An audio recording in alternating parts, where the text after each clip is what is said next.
এই দুনিয়ার পুরো জীবনটা এটা হচ্ছে লালসাময় একটা জীবন, লোভ, মরিচিকা, মায়াজাল। এই মায়াজালে আমরা আটকে আছি, ফলে মৃত্যুর কথা আমরা ভুলে গিয়েছি। পাগলের মতো ছুটছি, আরো টাকা লাগবে, আরো খ্যাতি লাগবে, আরো যশ লাগবে, আরো দাপট লাগবে। আমার এত টাকা দিয়ে কি হবে? এত সম্পদ দিয়ে কি হবে? এত ব্যস্ততা দিয়ে কি হবে? তোমার স্টপ, থামুন, অনেক হয়েছে। আন্না, থামুন, take a rest, take a breath and think about death.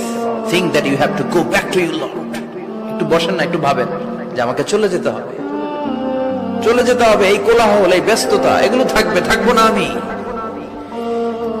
সাইয়েদনা Omar Faruk বলেছেন, মুতু ক্বাবলা আন তামুতু, মরার আগে একবার মরো। হাসিবু ক্বাবলা আন তুহাসাবু আলাইকুম, তোমার হিসাব নেওয়ার আগে তুমি একবার নিজের হিসাবটা করো না। কাগজ বের করে একটু লিখো না কি কি ভালো কাজ করছিলা, যেগুলো দিয়ে নাজাতের ওসিলা হতে পারে। 1 2 3, আর কি কি আকাম কুকাম করছো দেখো না, লিখে দেখো তোমার অবস্থাটা কি। মরার আগে একবার মরো।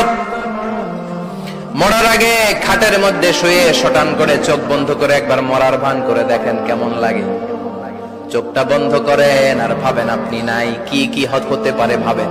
আপনার ছেলে মেয়েরা কান্না জুড়ে দিবে, আপনার প্রাণের স্ত্রী বিলাপ শুরু করে দিবে, বন্ধু বান্ধবের চিৎকার আর মাতম, স্থানীয় এলাকার মসজিদে ঘোষণা, অমুক